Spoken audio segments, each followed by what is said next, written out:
Good evening दोस्तों, पहुंच चुका हूं मैं अपने घर। शाम हो रही है और अब इस ब्लॉग में मैं आपको बताऊंगा कि इंटरव्यू क्लियर होने के बाद क्या हुआ। याद रखना, मैंने लास्ट व्लॉग में आपको एक चीज़ बोली थी कि मैं ऑलमोस्ट एग्जिट गेट तक पहुंच गया था, फिर मैं जा रहा था और उसके बाद मुझे पीछे से आवाज़ आई, बोला प्रीत, एंड आई वाज सिलेक्टेड। इसके बाद शुरू होते हैं ज्वाइनिंग फॉर्मेलिटीज़, डॉक्यूमेंटेशन, उन्होंने सब कुछ समझाया और तभी एक बात बोली गई जो जो जिसने पूरा सीन बदल दिया गेम का। और उसमें ये बोला कि ये 4 साल का कोर्स फुली स्पॉन्सर्ड है, फुली स्पॉन्सर्ड है। उसी टाइम मैं थम गया और रुक गया। मैंने कहा मतलब सारा खर्चा आप उठाएंगे? उन्होंने बोला हाँ। डिग्री हम दिलवाएंगे, बैचलर्स डिग्री। हॉस्टल में आप रहेंगे वो free, transportation free, food free, uniform आपको मिलेगी वो हमारी तरफ से होगा, लॉन्ड्री फ्री। सच बोलूं, उस दिन मुझे ऐसा लगा मैंने कुछ तो अचीव करा, ज़्यादा नहीं बट जो अचीव करा ना, मैं बहुत खुश था उससे। प्राइड भी था but at the same time डर भी था।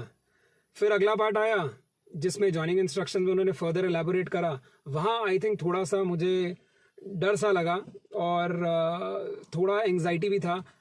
बोला कि अब आपको 5 दिन हॉस्टल में रहना पड़ेगा और 2 दिन आपकी छुट्टी होगी, सैटरडे और संडे। आप सैटरडे संडे अपने घर जा सकते हैं।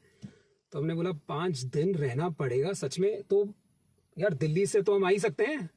तो बोला नहीं, दिस इज़ अ कंपल्शन। और जहाँ वो बोला कि ये कंपल्सरी है ज्वाइनिंग फॉर्मेलिटी के हिसाब से, अब ना तो करने की हिम्मत थी नहीं। जैसे उन्होंने पहला पार्ट बताया, वही कहते हैं ना, पहले अच्छी चीज़ बताई जाती है, फिर आपको उसके पीछे का आप किसी को मर्सिडीज़ में जाते हुए देखते हो तो बोलते हो क्या ज़िंदगी है, बट उसके पीछे का स्ट्रगल वही जानता है। तो सिंपल था, हमें भी समझ आ गया, ठीक है। और मैं आपको एक बात बताना चाहता हूँ, पूरे इंडिया में से सिर्फ 10 ही सेलेक्ट हुए थे।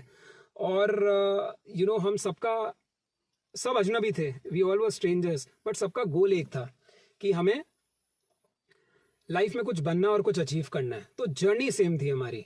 और हॉस्टल के पहले दिन मैं जो बताऊंगा आपको अपने आने वाले व्लॉग में, तो वेलकम सेशन थे और मैं आपको कुछ अंदर की अपनी फीलिंग्स भी बताऊंगा वहाँ कैसा लगा मुझे। और होटल इंडस्ट्री में दोबारा बोलता हूँ, सिर्फ स्किल सेट पे नहीं होती, जो मैंने अपने पहले व्लॉग्स में भी बोला है, वो कैरेक्टर बिल्ड करता है। और आपको कैरेक्टर अगर आपका, और and you if you are true to who you are, you will get selected in any of the job profiles which are available across. और अगर तुम्हें स्टार्टिंग फेज में, और अगर तुम अपनी लाइफ के स्टार्टिंग फेज में हो या वेटिंग फेज चल रहा है, तो याद रखना प्रोसेस ही फ्यूचर बनाता है। जो मैंने पहले ही बोला है, प्रोसेस ही फ्यूचर बनाता है। अगले वीडियो में मैं आपको बताऊंगा हॉस्टल का पहला दिन इतना स्ट्रिक्ट क्यों था। सब्सक्राइब करो, रियल जर्नी अब शुरू हुई है।